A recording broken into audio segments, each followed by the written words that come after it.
이런 시간 이렇게 전국 각지에서 모시느라고 애를 많이 쓰셨습니다. 명절 잘 지내셨죠? 네.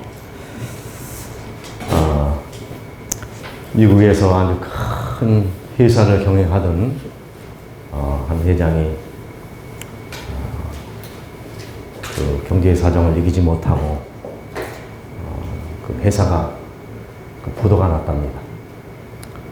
근데 여러분 그냥 보통으로 살던 사람이 좀 생활이 조금 어려워지면 잘 견디지만은 잘 살던 사람이 경제가 나빠지고 이제 수입이 없게 되면 어떻게 됩니까? 더 곤란스러워지겠죠. 이 양반이 이제 이 회사만 부도가 난 것이 아니라 그러다 보니까 그 인생이 부도가 났습니다. 그래서 곁에 늘 힘이 되어주던 그 아내가 집을 나가버리고 아이들도 뭐 학교를 다닐 수 없어서 이제 다 학업을 중단하고 그런 세월이 조금 이어졌던 모양입니다. 와, 생각해 보니까 이렇게 사는 것은 무의미한 삶의 연장이라는 결론에 이르자 이 실업가가 자살을 결심합니다. 아주 극단적인 방법으로 삶을 부정하는 자살을 해야 되겠다 이런 마음을 먹은 모양입니다. 그래서 이제 그 어떤 다리 난간에 올라가서 막 뛰어내리려고 하는데 마침 그 도시를 이렇게 순찰하던 경관이 그 사람을 발견했습니다. 뭐 보니까 뻔하죠. 잠깐만. 당신이 무엇 때문에 그런 결단을 했는지는 모르지만 삶이 그렇게 간단한 건 아니라고. 그러니까 당신이 꼭 죽어야 된다면 내가 말리지는 않을 테니까 죽으라고. 그러나 내 얘기를 30분만 듣고 나는 당신에게 당신이 살아야 될 이유에 대하여 30분 동안 얘기를 할 터이니 당신이 꼭 죽어야 될 이유가 있으면 나한테 30분 얘기를 해주면 어떡하냐. 뭐 1시간 후에 죽으나 지금 죽으나 죽는 건 마찬가지니까 나가면 얘기 좀 해보자고. 그 말에 설득력을 가졌던지 죽으려고 했던 실업가가 다리 난간에 내려왔습니다. 이 실업가는 자기가 죽어야 될 이유에 대하여 30분 진지한 동안 얘기하고 이 실업가를 향하여 경관은 살아야 될 이유에 대하여 30분 동안 설득을 했습니다. 1시간이 됐습니다. 자, 이 자살하려고 하는 사람이 자살을 했을까 안 했을까요? 안 했습니다. 아닙니다.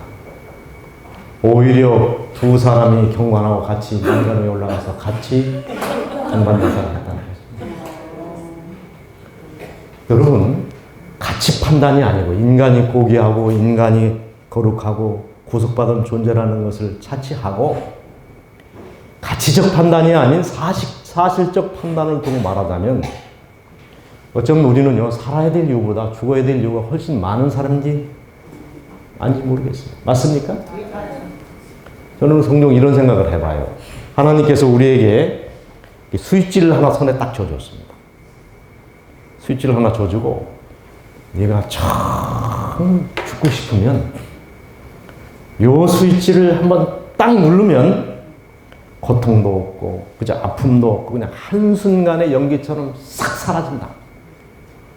여러분에게 그 스위치가 있다면은 스위치를 누르고 싶은 그런 생각이 드는 순간이 있습니까? 없습니까? 있습니다. 아마 여기 스위치를 누를 사람들이 아마 없지 않아 있었을 것입니다. 삶이 그렇게 간단치 않은 것입니다. 자, 우리가 이제 구원의 얘기를 하는데 이 죄라고 하는 것이 참 끔찍한 것입니다. 맞습니까? 모든 세상의 불행의 원인이 그 단초와 죄로부터 시작이 됐습니다. 제가 지난번에도 말씀드린 것 같습니다만 제가 왜 이 마이크를 잡고 있습니까? 그 답은 죄입니다. 왜 그렇습니까? 죄입니다. 왜냐하면 죄가 아니면은 이런 게 필요가 없습니다. 이 전기가 왜 필요합니까? 죄 때문에 있는 거예요. 아침에 일어나서 세수를 왜 하십니까? 죄 때문에 하는 거예요. 집사님은 왜 안경을 끼셨습니까? 그 죄 때문에 그런 거예요. 왜 나이가 들면 염색을 해야 됩니까? 죄 때문에 그런 것입니다. 왜 출근을 하십니까? 죄 때문에 하는 거예요. 퇴근을 왜 하십니까? 왜 양말을 빨고 세탁을 해야 됩니까? 왜 세탁물에는 냄새가 납니까? 왜 수염이 깁니까? 우리는 이렇게 압도적으로 죄라고 하는 굴레 속에 잡혀 있으면서도 죄가 그렇게 심각하다는 사실을 자각하지 못한다는 거예요. 모든 관계가 깨어지는 거, 서로 부러워하는 거 다 모든지. 왜 졸립니까, 여러분? 죄 때문에 졸리는 거예요. 왜 잠을 잡니까? 죄 때문에 자는 거예요. 왜 집사님은 기록하고 있습니까? 총명이 불여든 비리라. 아무리 총명한 사람도 희미한 불끝을 감당치 못하는 겁니다. 이렇게 압도적으로 우리는 이 죄 가운데 살면서도 죄에 대하여 저항하고 죄가 얼마나 그렇게 끔찍하다는 사실을 잘 모르고 간다는 것입니다. 하나님만이 그 죄가 얼마나 무섭다는 사실을 아십니다. 오늘 제가 강의를 이어갈 텐데 하도 강의를 띄엄띄엄 하니까 어디까지 강의했는지 제가 자꾸 잊어버립니다. 그리고 지난번에 제가 강의하는 중에 우리가 우리 안에서는 죄인이지만 그리스도 안에서는 의인이다. In ourselves we are sinner, but in Christ we are righteousness. 예수님 안에 있는 것이 바울신학의 핵심이라는 말을 드리고 출애굽할 당시에 이스라엘 백성들이 구원받을 수 있는 세 가지 조건이 있다고 그랬죠. 하나는 뭘 잡으라? 양을 잡되 가족 수대로 잡고 문 안에 거해야 되고 그런 말을 드렸습니다. 그랬더니 여기 앞에 앉아 계시던 어떤 분이 이제 그 질문을 하셨는데 제가 답변을 그때 못했습니다. 양을 한 가족이 한 마리를 잡아서 여러 사람이 나눠 먹느냐, 아니면 각 개인이 한 마리씩 취하는 것이냐, 이런 아마 질문을 하셨던 것 같아요. 여러분 생각은 어떻습니까? 양을 잡는데 각 개인이 한 사람이 한 마리씩 잡습니까? 아니면 한 마리를 잡아서 여러 가족이 같이 먹었습니까? 예, 그래서 이제 그런 문제가 상당히 좋은 질문이셔요. 그래서 제가 그때 답변을 이제 시간관계상 그건 이제 못하고 지나갔는데 오늘은 이제 그 말씀을 좀 드리고 가는 게 좋겠죠? 예. 출애굽기 12장 3절에 보면은 너희는 이스라엘 온 회중에게 말하여 이르라 이달 열흘에 너희 각자가 어떻게 해요? 각자가 어린 양을 취하니 각 가족대로 그 식구를 위하여 어린 양을 취하되. 이런 말들은요 언뜻 읽으면은 가족이 한 양을 잡아서 한 마리를 가지고 여러 사람이 나눠 먹는 것이냐 이런 게 나오는데요. 이제 영어 성경은 대단히 분명합니다. 여러분 이제 양을 한 마리 잡아가지고 여러 사람이 먹으면 양이라는 말은 단수가 돼야 됩니까? 복수가 돼야 됩니까? 한 마리를 잡아서 여러 사람이 먹으면 단수로 얘기를 해야 되는데 많은 이 영어 성경 가운데는요. 이제 여러분이 한번 찾아보세요. NIV라든가 이런 게 보면은 다 lambs, L-A-M-B, lamb가 어린 양이 for his family, one for the each household 이렇게 돼 있습니다. 그래서 그 양 한 마리가 아니라 양들을 잡는. 근데 그 다른 번역본을 좀 보셔야 돼요. 여기 이제 한글 킹제임스 버전입니다. 이 킹제임스 버전은 흠정형이라고 얘기하죠.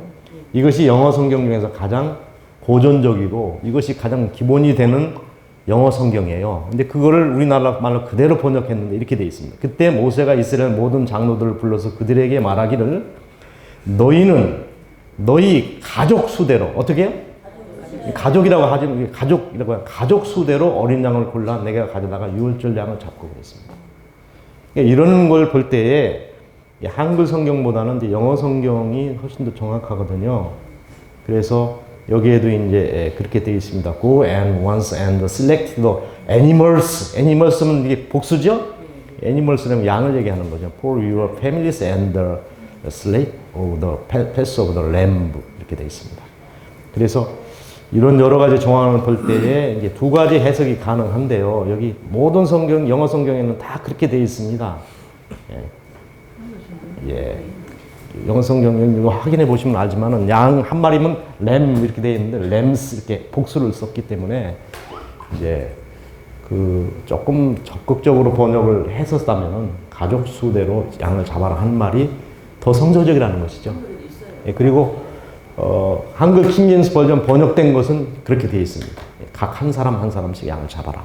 예, 그렇게 되어 있기 때문에 그 면에서는 우리가 한 가지 생각만 너무 고정하지 마시고 그렇게 해석도 가능하다 이렇게 이해해 주시면 되겠습니다.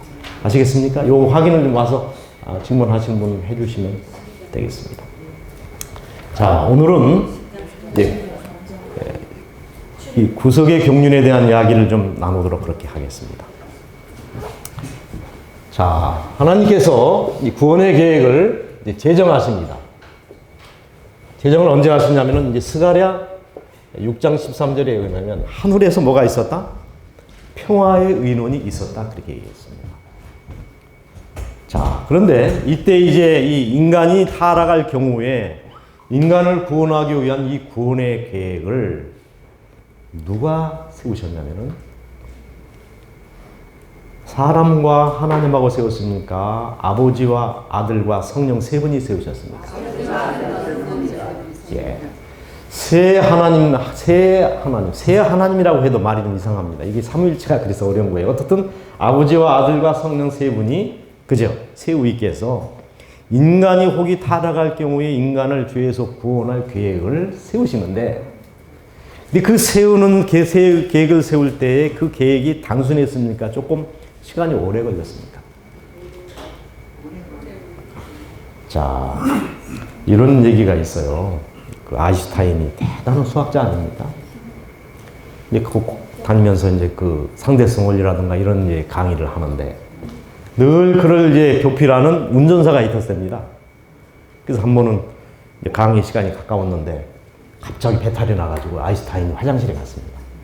근데 이 배탈이 잘 멎지를 않으니까 아인슈타인의 비서가, 제자가, 운전사가 덕분에 자기가 이제 아인슈타인 것처럼 와가지고 강의를 한 거예요. 하도 강의를 많이 듣다 보니까 이제 그 공식에 대해서는 이 비서도 말입니다. 빳빳하게 배우게 된 모양이에요. 강의를 아인슈타인처럼 그렇게 똑같이 했습니다. 근데 학생 하나가 딱 질문을 했습니다. 그런데 그것만 알았지 조금 지나가니까 알 수 있어요, 없어요? 그래서 쩔쩔매는데 그 사이에 아인슈타인이 뒤에 앉아가지고 빙그레 웃고 있습니다. 아, 그렇게 쉬운 문제는 저기 앉아있는데 저 제자한테 물어보라. 여러분, 사람의 그 머리는 한계가 있지만 하나님들의 머리는 어떻습니까? 한계가 없습니다. 제가 한번 질문을 던질게요. 하나님은 전지전능하십니다. 맞습니까? 자, 그러면 하나님도 틀 수 없는 돌을 만들 수 있습니까? 없습니까? 하나님은 전지전능하십니다. 뭐든지 할 수 있습니다. 그런데 하나님도 틀 수 없는 돌을 만들 수 있습니까? 없습니까? 여러분 답을 잘 하셔야 됩니다. 하나님도 틀 수 없는 돌을 만들 수 있습니까? 없습니까? 못 만들면은 전지전능하다는 그 전제가 깨지고, 그죠? 그걸 만들면은 못 들어야 되는데, 그죠? 들면 문제가 또 생기잖아요. 이게 참 애매한 질문입니다. 하나님도 들 수 없는 돌을 만들 수 있느냐 없느냐. 못 만들어도 안 되고 만들어도 문제가 됩니다. 그죠? 잘 생각을 해보세요. 어쨌든 여러분 어떻든 이 하나님이라고 하는 존재, 하나님의 가능성, 하나님의 지혜라고 하는 것은 인간의 저걸 초월합니다. 무슨 얘기냐면 처음에는 아리스토텔레스라는 사람이 누워가지고 하늘을 쳐다보다가 하늘의 별이 2000개라고 딱 정의를 했습니다. 근데 하늘의 별이 2000개밖에 없습니까? 네. 자기 생각에는 그랬는데 이 우주 허블 망원경이 전자 망원경이 발견된다면은 이 우주라고 하는 것을 그렇게 얘기하지 않습니다. 우주는 1초에 그 70만 킬로씩 팽창한다. 이것이 과학자들의 얘기입니다. 처음에는 이런 줄 알았더니 우주가 어떻게 돼요? 이만한 줄 알았더니 더 좋은 망원경으로 관찰을 했더니 점점 우주가 어떻게 되는 겁니까? 커지고 있다는 거예요. 팽창한다는 사실을 발견했어요. 이 얘기는 뭐냐면 하나님의 지혜의 부요함이 그렇다는 거예요. 아시겠습니까? 하나님이라는 존재를 여러분 단순하게 얘기하면 안 됩니다. 우리가 하늘에 가서 가장 놀라게 될 건 뭐냐면은 우리가 지금 알고 있는 하나님과 하늘에 가서 우리가 만나게 될 하나님 사이에는 너무나 많은 차이가 있다는 거예요. 여러분 인정하십니까? 우리가 믿는 하나님과 우리가 생각하는 하나님과 우리가 실제로 만나게 될 하나님은요 전혀 다른 하나님일 수 있습니다. 그렇다면 우리의 신앙은 미신의 미신일 수도 있다는 거예요. 하나님은 우리가 생각하는 그런 정도의 하나님이 아니라는 것이죠. 그 지혜의 풍부함이에요. 그죠? 하나님의 지혜라고 하는 것은요, 상상을 초월하는 거예요. 이 우주의 조화, 우리가 생각하는 이게 바람이 불고 비가 내리고 이것이 보통스러운 것 같지만 하나님에 의하여 다 계산이 다 이루어져야 되는 거예요. 예를 들어서 여러분이 공기하고 산소가 질소가 많습니까? 산소가 많습니까? 질소가 6배가 많습니다. 근데 그 비율이요, 이게 산소를 만들어내는 것이 이제 이런 바다에서 산소가 많이 나와요? 산에서 산소가 많이 나와요? 바다에서 훨씬 많이 나와요. 근데 그 바다가 잘못해가지고 산소를 조금이라도 프로테이지를 높여서 하게 되면은 담배 핀다고 라이터를 딱 켜면 어떻게 돼요? 불 붙어가지고 온 세상이 불바다가 될 수 있습니다. 그러니 그 비율을 맞추려고 하나님이 신경을 쓰실까 안 쓰실까요? 상당히 쓰시겠죠. 우리가 상상할 수 없는 이 하나님의 지혜로 우주가 이게 붙들려 되고 있거든요. 그 하나님. 만약에 여러분요, 아버지 하나님하고 예수님하고 성령님이 전지전능한 신들인데, 만약에 세 분들이 전쟁을 합니다. 솔직히 별들의 전쟁이 되겠죠. 그럴 경우에 하나님이 이길 것 같습니까? 예수님이 이길 것 같습니까? 성령님이 이길 것 같습니까? 상상을 해보셨습니까? 상상을 안 해보시지만은 그 상상을 한다면 그건 참 끔찍한 일일 것입니다. 근데 참 감사한 것은 요 세 분이 하나님과 예수님과 성령님이 이제 우리 삼위가 일체라고 할 때, 그죠? 항상 의견이 어땠습니까? 항상 일치했습니다. 아버지하고 아들은 아버지는 아들이 아니고 아들은 아버지가 아니지만 서로가 다른 존재지만은 항상 뜻이 하나였습니다. 예수님과 성령님은 성령이 예수님이고 예수님이 성령이 아니지만은 항상 뜻이 어땠습니까? 하나이셨습니다. 성령님과 아버지는 하나가 아니지만은 항상 뜻이 하나였습니다.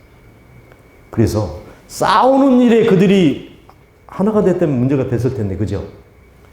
그들이 거룩한 일에 하나가 됐기 때문에 이 구속사역이 이제 가능하게 된 것이죠. 제가 왜 얘기를 왜 드리냐면요, 하늘 태초의 상고에 아버지와 아들과 성령 세 분이 구원에 관한 평화의 의논, 그 계획들을 세울 때 살아남은 이들 여러분 잘 읽으셔야 됩니다. 꼭 여러분 여러 연어식이 있지만은 제일 먼저 읽어야 될 책이 뭐냐면은 살아남은 이들입니다. 그 책의 원래 제목이 스토리 오브 리뎀션 그렇게 되어 있습니다. 무슨 얘기는 구속의 이야기 그런 뜻입니다. 근데 우리나라로 번역할 때는 살아남은 이들 이렇게 번역을 한 건데 제가 그 번역을 찬성하지 않습니다. 원래 직역을 하는 놈은 어떻게 된다고요? 구속의 이야기입니다. 거기에 왜 죄가 시작되고 어떻게 이 구원이 이루어진 얘기를 자세히 설명이 되어 있습니다. 그 얘기에 의하면 아버지와 아들과 성령 이 세 분이 논의를 하실 때 그렇게 머리가 좋고, 그죠? 현명하고 지혜가 풍부하신 그 하나님들이 어떻게 보면 수학 문제를 푼다면 1초면 가능합니다. 그런 신들이 이 문제에 관해서는 여러 번 모이고 여러 번 그 회의가 결렬이 되고, 그 내용의 핵심은 뭐죠? 인간이 만약 죄를 범할 경우에는 예수님이 뭐가 된다는 겁니다. 희생 제물이 될 것에 대한 논의였습니다. 그러니 하나님이라 할지라도 예수님이 인간이 돼가지고 죄가 되셔서 십자가에 달려 죽고, 그러기 위해서는 여자의 몸속에 들어가서 죄와 상관없는 성령으로 잉태인 씨가 돼서 태어나고 33년 반 동안 인간으로 사시다가 십자가에 달려 죽고, 이런 얘기를 서로 나눌 때에 아버지 하나님과 성령께서 아들의 제안을 선뜻 받아들일 수가 없었다는 거예요. 제가 필리핀 그 선교여행을 해마다 갔댔습니다.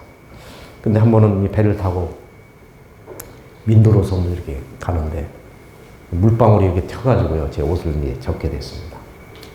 우찌무라 간조의 생각이 나더라고요.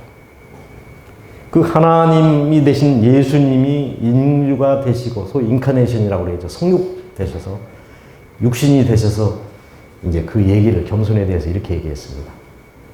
하늘의 신이셨던 하나님의 아들 예수가 얼마나 작아지셨냐면 하나님이라고 하는 존재, 예수님이라고 하는 존재는 우리가 이제 그분의 몸집과 키를 얘기하자면 예수님의 키가 얼마나 되는지 아세요? 몰라요. 제가 인간적인 표현을 하자면 이 우주의 그 땅뿌리에서 우주의 그 끝까지 그 예수님이라는 몸집은 우주에 꽉 찰 수 있는 뭐예요? 그런 하나님이십니다. 그런 하나님이 얼마나 작아지셨습니까? 작아지시고 작아지시고 작아지시고 작아지시고 작아지시고 작아지셔서 여인의 자궁 속에 착상된 하나의 뭐요? 탄생포. 눈에 보이지도 아니하는 그런 존재로 작아지셨다. 이해가 되십니까? 야, 제가 그 물방울이 하나 탁 튀는 그 순간에 제가 그 얘기가 탁 생각이 나요. 그래서 하늘에 있는 바닷물을 다 먹물로 삼고 하늘을 종이로 삼아서 하나님의 사랑을 기억한다 할지라도 어떻다고요? 다 기억할 수 없다. 저는 이런 구속의 얘기를 명상할 때 저는 그렇습니다. 이 찬미 중에서 제일 제 마음에 감동이 되는 찬미가 예수, 복된 예수, 내게 뭐 같다고요? 음악 같도다. 이런 가사가 있습니다. 저는 그래요. 뭐 찬미 여러 얘기를 안 하고요. 그냥 예수님만 해도 제가 마음에 욱하게 눈물이 납니다. 왜요? 야, 이 예수라고 하는 존재가 과연 나를 위해서 뭘 하셨다는 것을 내가 뚜렷이 알기 때문에. 자, 그래서 그 세 분이 평화의 의논을 할 때 여러 번 그 회의가 결렬이 됐다는 거예요. 그래서 결국에는 그분들 세 분의 하나님이 나중에는 예수님께서 스스로 죄물이 되겠다고 결심을 했을 때 그것을 말리지를 못하고 동의를 하시고. 그래서 이게 이제 이 제정이 스가랴역장 13절에 이제 제정이 됐는데, 자, 그런 다음에 이것은 이제 타락 이전입니까? 타락 이후입니까? 이 평화의 의논이 타락전 회의입니까? 타락 회의입니까? 타락전 회의. 가능성을 이미 왜냐면 그분들은 전지전능하시기 때문에, 그죠? 하신 분이기 때문에 앞으로 일어날 일에 대하여 이미 아시는 겁니다. 그러나 그렇게 정해놓은 건 아닙니다. 그렇죠?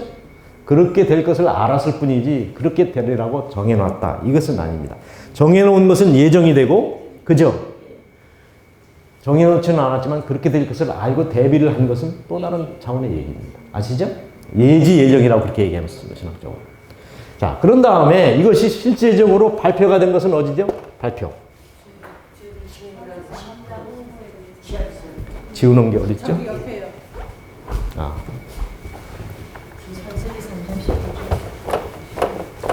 조금 더 깊은 얘기로 들어갑니다. 이게 이제 제정되고 이게 발표가 됩니다. 그죠? 발표가 되는데 이것은 창세기 3장 15절입니다. 근데 여러분 창세기 3장 15절을 읽어보면은 그 말이 이해가 잘 갑니까? 안 갑니까? 예? 한번 찾아 읽어주시죠. 전도사님. 내가 너로 넣다.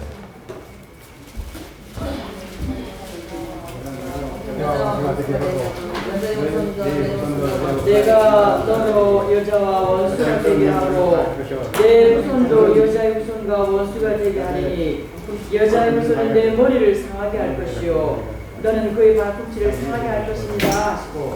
자, 여러분 이걸 읽으면은 이해가 딱 옵니까 안 옵니까? 무슨 얘기인지를 잘 이해가 안 되는 거예요. 그래서 여러분 이 성경은 많은 경우에 표상과 상징으로 쓰여져 있습니다. 그렇게 한 이유가 있어요. 여러분 왜 이제 예언서라든가 이런 걸 쓰실 때 아예 그냥 직설법을 쓰지 않냐고 그러면 굉장히 이해가 쉬울 텐데, 제가 우리 안식일 날 저는 그런 설교를 했으면 다니엘 11장 40절로 43절을 이제 풀어서 설교를 했는데, 그런 걸 이렇게 쭉 읽어보면은 거기 분명히 내가 이렇게 여기 나오는데 그런 말씀들을 읽어보면은 그게 무슨 말인지 해석이 잘 안 됩니다. 그렇게 한 이유가 있어요. 만약에 성경에 뭐 짐승이라든가, 그죠? 짐승의 뭐 표라든가 이런 것들을 아예 툭 까놓고 뭐 천주교 이렇게 써놓으면 얼마나 간단합니까? 응? 해석할 필요가 없잖아요. 근데 왜 불러서 그런 말을 안 쓰고 애둘러서 그런 표현을 한 게 이유가 뭡니까? 만약에 그렇게 써놨다면요, 천주교회가 이 성경을 그냥 냅둘까요? 다 불태워서 없었을 거예요. 그랬죠. 이 비밀이라고 하는 것은 알 사람은 알고 모를 사람은 모르게. 그래서 그 의미를 보존하고자 하는 하나님의 깊은 뜻이 있는 겁니다. 이 창세기 3장 15절도요, 이 해석이 참 복잡하게 되어 있습니다. 근데 그 내용이 뭐냐면, 하여간 둘 사이에 뭐가 있냐면 전쟁이 있겠다 그랬습니다. 근데 이 얘기를 알려면 그 전쟁 얘기를 좀 해야 되겠습니다. 원래 하늘에서 전쟁이 있었죠? 첫 번째 전쟁은 하나님하고 누가 하고 있었습니까? 루스벨이라고 하는 존재하고 전쟁을 벌였습니다. 누가 이겼습니까? 하나님이 당연히 이기죠. 루스벨, 여기 하늘 천사의 3분의 1이 어떻게 됐습니까? 이 몸 안에 가입했습니다. 결국에는 루스벨이 싸움에 졌기 때문에 하늘 천사의 3분의 1이 어디로 내려왔다? 그래서 이 땅에는 지금 하늘 천사의 3분의 1만큼의 타락한 영적인 존재들. 소위 얘기해서 귀신이 있어요, 없어요? 저게 귀신이에요. 알겠습니까? 근데 그 천사들이, 여러분, 천사가 타락했습니다. 예를 들어서 서울대학을 다니는 학생이 교회를 잘 다니다가 교회를 안 다녀가지고 술 먹고 방탕을 타락했어요. 그러나 그 머리는, IQ는 남아있으니까 술 먹는 순간에 IQ가 120에서 50으로 떨어집니까? 남아있는 거예요. 그래서 하늘에 이 지적인 존재였던 천사들이 타락하여 이 땅에 쫓아 내려왔기 때문에 눈에 보이지 않는 영적인 존재들, 이 타락한 천사들이 무슨 역할을 합니까? 귀신 역할을 하는 거예요. 여러분 그걸 잘 아셔야 됩니다. 어쨌든 이렇게 해서 이제 루스벨이 패했습니다. 패했는데 여기서 싸움이 끝났습니까? 싸움이 어떻게 또 번지죠? 예. 그 다음에는 아담과 하와에게, 아담하고 하와에게 이제 접근했습니다. 그런데 이 아담과 하와가 이제 이 뱀인데요. 자, 뭐라고 꼬드겼죠? 선악을 알게 하는 나무가 중앙에 있었습니다. 그 나무는 보암직하고 먹음직하고 그래서 탐스럽다고 그랬죠. 그런데 왜 하나님께서 그것을 금하셨습니까? 그렇죠. 모든 것이 다 너희가 마음대로 먹어줬지만 그것을 하나 구별해 놓음으로, 그죠? 그렇습니다. 하나님께서 한 그 의도가 있었습니다. 근데 뱀이 와가지고 이 선악과를 따먹게 할 때에 한 가지 한 말이 있습니다. 맛있다. 먹으면 뭐 좋겠다. 이런 말을 한 게 아니고, 네가 이것을 먹으면 누구와 똑같아진다? 잘 들어봐. 이거 먹으면 하나님 되는 나무야. 이거 먹으면 하나님이 되기 때문에 하나님들만, 자기들이 하나님 노릇하려고 우리는 못 먹게 했어. 그런 논리로 접근한 거예요. 그러니까 이거 먹으면 하나님이 돼. 그런 겁니다. 그래서 아담과 하와가 선악과를 따먹었습니다. 받아 먹었습니다. 하나님이 됐습니까? 안 됐습니까? 아담과 하와가 머리가 나빠서 뭐 먹고 싶어서 먹은 게 아니에요. 그런 논리에 의하여 그 선악과를 먹게 된 것입니다. 어쨌든 이 싸움이 이제 이렇게 해서 아담과 하와가 뱀에게 어땠습니까? 좋습니다. 근데 아담과 하와는 사실은 이제 그때부터 메시아를 기다렸는데, 자기의 첫 아들인 가인이 뭐가 되기를 원했습니까? 메시아인 것처럼 고대를 했는데 오히려 살인자가 되지 않았습니까? 근데 여기서 싸움이 끝났습니까? 안 끝났습니까? 누구요? 예수님이 이 땅에 태어났을 때 이제 메시아로 오셨잖아요. 근데 누가 또 이 예수님을 저깁니까? 사단이, 마귀가 그렇지 않습니까? 태어나자마자 헤롯이라고 하는 사람을 충동해서 예수를 어떻게 해? 죽이려고. 그건 당연한 이야기죠. 어렸을 때 죽여야지. 그렇지 않습니까? 제일 간단한 방법은 예수를 어렸을 때 죽여놓으면 구원이 끝나지 않겠습니까? 근데 예수님이 마리아와 요셉이 애굽으로 피난을 합니다. 그래서 향금과 유약과 모략을 동방박사들이 갖다가 바치죠. 그걸 팔아가지고 피난 생활을 하게 하시는 하나님의 섭리가 있었습니다. 어쨌든 돌아와가지고 30세가 될 때까지는 예수님이 숨만 쉬었지 자기가 메시아인 년 이렇게 하고 살았습니까? 우리 기도력에 요즘 나오죠. 예수님이 절대로 보통 아이와 똑같은 그런 삶을 살았기 때문에 형제들조차도 예수가 메시아라는 사실을 감지했어요? 못했어요? 못했습니다. 예수님은 이미 사남 이녀의 형들, 누나들 밑에 태어났습니다. 이 요셉은 이미 6 아이를 둔 호랍이었습니다. 그런 남편 그런 남자에게 마리아가 가서 결혼을 한 것이죠.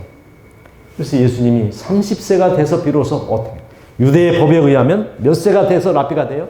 12세. 랍비가 되는 것은 30세입니다. 그래서 예수님이 30세의 침례를 받으시고 물에서 올라올 때 이제 하늘이 열리고 이는 내 사랑하는 아들이요 내 기뻐하는 자라 신적인 능력이 부여됩니다. 그런 다음에 마귀가 즉시 예수를 끌고 어디로 갑니까? 성전 꼭대기에 올려 보낸 다음에 뛰어내리라. 그러면 천사들이 네가 발에 부딪히기 전에 보아리라. 근데 만약에 예수님이 뛰어내렸으면 살아요, 죽어요? 예수님이 뛰어내리면 다 천사들이 받쳐줄 거다. 뛰어내리라. 뛰어내렸어요. 죽어요, 살아요? 안 죽으면 안 돼요, 여러분. 죽어야 돼요. 죽습니다. 그때 예수님을 그때 그렇게 죽이려고 했습니다. 한 번은 예수님과 제자들이 게네사렛 호수를 건너가는데 광풍이 났다고 그랬습니다. 광풍. 광자는 무슨 광자죠? 바람이 미치는 거 봤습니까? 방야 바람이라고 하는 것은 항상 북서풍이, 동풍이, 서풍이 몇 미터 항상 기압골을 따라서 바람은 일정한 방향 그저 불는 것이지 온도가 낮은 곳에서 높은 곳으로 흐르게 되어 있습니다. 근데 광풍운이 어떻게 돼요? 향망이 없이 부는 바람입니다. 여러분 미친 사람 머리칼을 보면 어떻습니까? 산발했다고 그러죠? 바람이 그렇게 불었습니다. 근데 시대의 소망을 잘 읽어보면은 이 광풍을 일으킨 그 존재가 누구죠? 마귀는 현명했습니다. 그래서 예수님과 12 제자들이 고물에서 예수님은 주무시고 거기 가다가 광풍을 만나서 그게 뒤집어지면은 12 제자뿐만 아니라 예수까지 다 죽어버리면 구속의 계획이 어떻게 됩니까? 그러니까 그렇게 해서 죽이려고 한 거예요. 한 번은 예수님이 가르치는데 점점점 이렇게 사람들을 이용해가지고 언덕 끝까지 몰고 간 다음에 어떻게 했습니까? 그런 얘기도 나오고. 겟세마네 동산에서 기도할 때, 그죠? 마귀가 나타나가지고 예수를 아주 조직적으로 유혹합니다. 뭐라고 얘기했습니까? 내가 그렇게 사랑하고 믿었던 수제자인 베드로까지 너를 배반할 것이다. 네가 죽는 것은 아무 의미가 없고 아주 조직적이고 논리적으로 예수님을 어떻게 했습니까? 십자가를 지지 못하도록 만든다. 막상 십자가에 달려 있을 때는 폭도들을 통해서 어떻게 했습니까? 뛰어내리라. 너를 구원하고 너도 구원하고 여기 있는 사람도 구원하고 뛰어내리라. 그럼 우리가 믿겠다. 그렇게 했으면 어떻게 됩니까? 구속의 계획을 이룰 수 없습니다. 그리고 예수님이 실제로 십자가에 달려 돌아가시고 무덤에 내려갔을 때 사단은 자기가 이긴 줄 알았습니다. 맞습니까? 3일 만에 부활했을 때 여러분 살아남은 이들 읽어보세요. 예수가 부활하자 로마 병사들뿐만 아니라 누구요? 마귀가 자기가 졌다는 사실을 알았습니다. 여러분 잘 한번 생각을 해보세요. 자, 여기 이제 이 창세기 3장 15절이 이 대단한 이야기입니다. 자, 여자의 후손은 내 머리를 상하게 할 것이요 했을 때 내가 너로 할 때 사단에게 한 말입니다. 이 얘기는 뭐냐면 사단과 예수님 사이에 뭐가 있을 것이다? 도로 싸움이 있을 것이다. 싸움이 있는데 여자의 후손 예수님은 내 머리를 상하게 할 것이고 너는 여자의 후손의 발꿈치를 상하게 할 것이다. 이게 무슨 말이냐 이거예요. 여러분 뱀이 사람의 목덜미를 밀었다 이렇게 합니까? 성경 그렇게 기록되어 있다면은 사람이 여기 동맥이 지나간 독사가 여기를 꽉 물어가지고 독을 줬습니다. 뱀이 왜 무서우냐면요. 뱀에 독이 들어가면은 이 혈액이 순환이 갑자기 저기가 두부같이요. 이렇게 해가지고 피가 뭘로 바뀌어가지고요. 다 그냥 수도분이 된답니다. 무서운 거예요. 뱀이 사람의 목덜미를 물었다 그러면 죽어요, 살아요? 죽습니다. 근데 발꿈치를 물었다 그러면 어떻게 되죠? 답을 잘 하셔야 돼요, 답을. 살기도 어렵고 죽기도 어렵습니다. 제가 이제 시골에 집을 마련해 놨는데 제일 문제가 뭐냐면 뱀입니다. 뱀. 보통 뱀은 괜찮은데 한 번은 제가 갔더니 비 오는 날 꼭 비가 오고 난 다음에는요, 이 뱀들이 꼭 돌 위에나 우리 문지방 위에가 딱 앉아 있더라고요. 뱀이 참 그렇습니다. 근데 여러분, 이 뱀이 사람의 발꿈치를 물었다 하면은 죽기도 어렵고 살기도 어려운 것입니다. 근데 예수님이 뱀에 의하여 발꿈치를 물렸습니다. 그래서 예수님이 십자가에서 어떻게 돌아가셨습니다. 그런데 예수님이 왜 부활하셔야 했냐면 예수님은 죄가 있어요, 없어요? 그렇기 때문에 예수님이 이 뱀에 물려가지고 영원히 죽어버리면 이건 논리적으로 맞지 않습니다. 이거 죽음이라고 하는 것은 항상 죄 때문에 오는데 죄가 없는 예수님이 영원히 죽어버리면 문제가 생겨요. 공의에 문제가 생깁니다. 그래서 예수님은 부활해야 할 수밖에 없는 이유가 있는 겁니다. 왜요? 죄가 없기 때문에. 그래서 그 사건을 여자의 후손이 뱀에 의하여 발꿈치를 물린 사건으로 그렇게 표현을 한 겁니다. 그런데 원어에 보면은 이렇게 되어 있습니다. I will, 공부하는 시간이니까 이해해 주세요. Put and multiply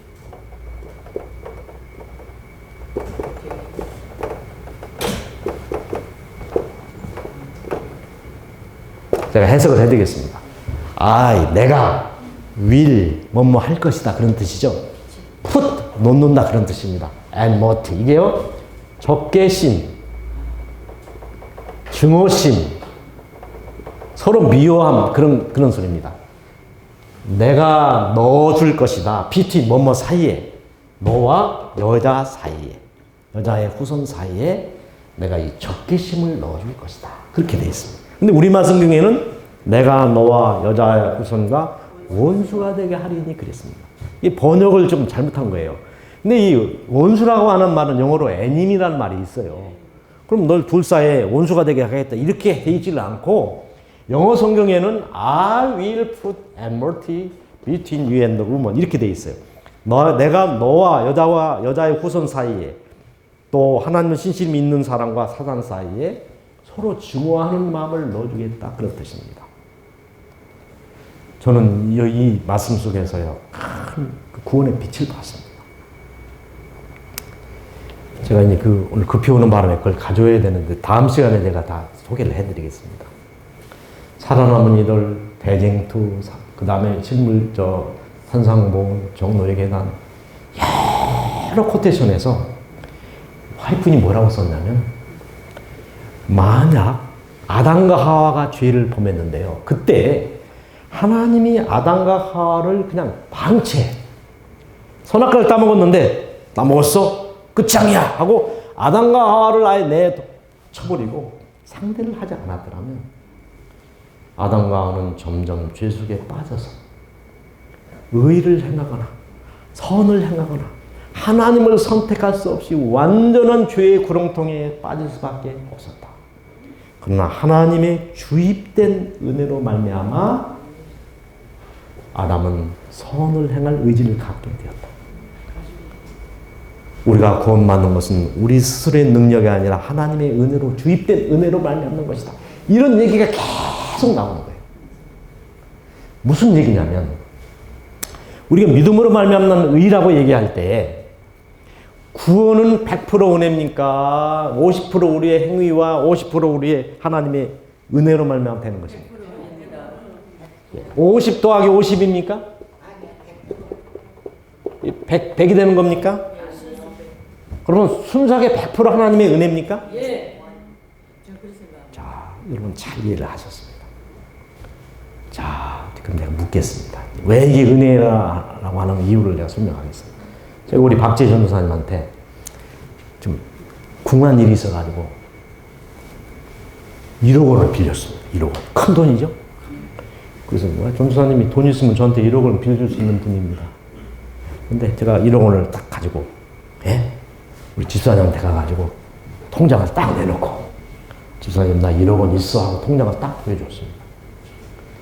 자랑을 했습니다. 그러니까 엄격한 의미에서 지금 제가 돈 자랑을 하는 것은 자랑입니까? 아닙니까? 이 돈은 누구 돈입니까? 전도사님 돈인데 제가 저분한테 가가지고 돈 자랑을 하면 이게 돈 자랑이 되는 거예요, 안 되는 거예요? 왜 우리가요? 오직 믿음으로 구원받는다고 얘기를 하느냐? 이유가 있습니다.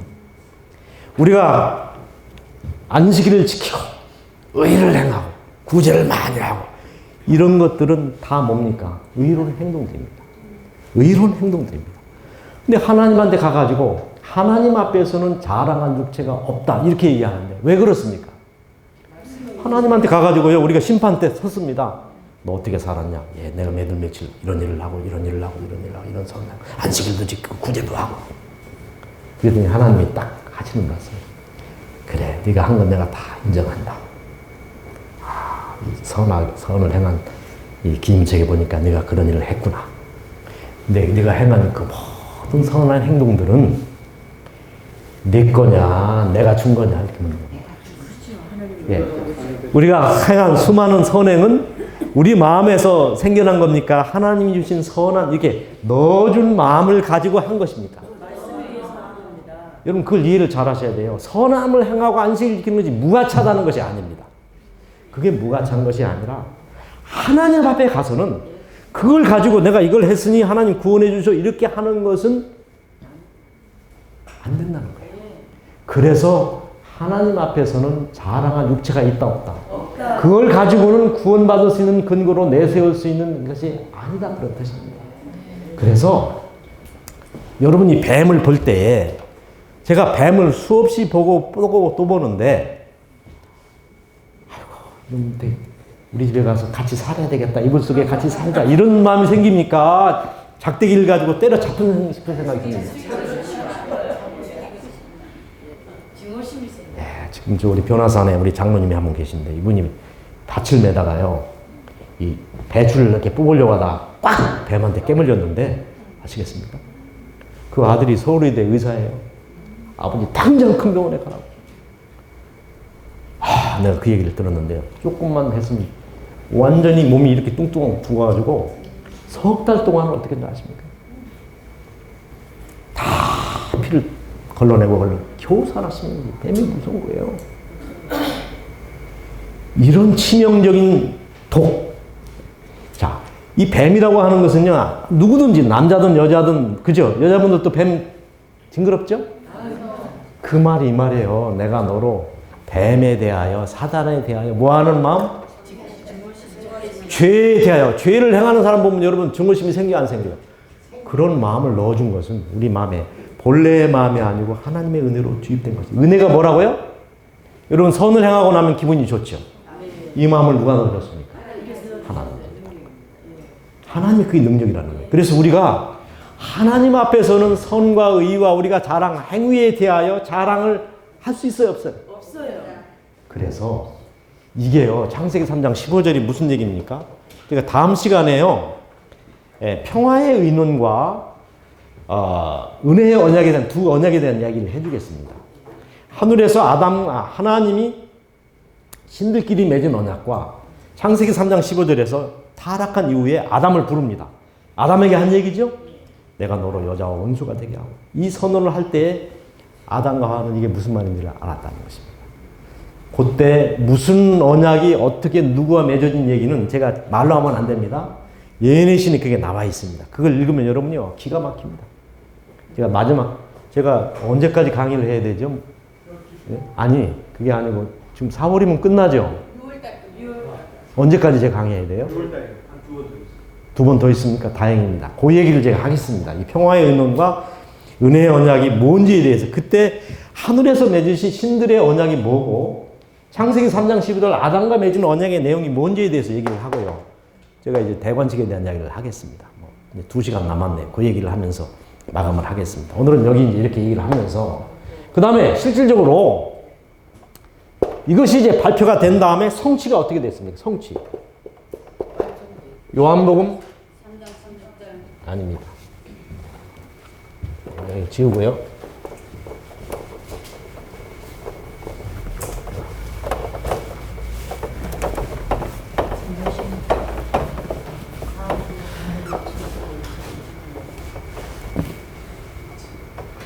요한복음 19장 30절에 예수님께서 운명하실 때 어떻게 운명하셨어요? 뭘 이뤘다는 것입니까? 뭘 이뤘다는 얘기입니까? 구원을 이뤘다는 얘기예요. 속죄를 이뤘다. 예, 이게 이제 굉장한 얘기를 하는 것입니다. 요 얘기도 제가 뭘 이뤘다고 하는 것인지에 대해서 나머지 2시간 동안에 이제 그 얘기를 이제 요약해서 하겠습니다. 어쨌든 오늘 이제 하나님께서 신들의 요 같은 결정에 의하여 만들어지고 그 내용이 발표가 되고 그 십자가에서 이루어지는 얘기를 제가 드렸습니다. 네, 이 얘기가 무엇을 의미하는지 한 5분 쉬었다가 이렇게 하겠습니다. 잠깐 묵상하고 마치겠습니다.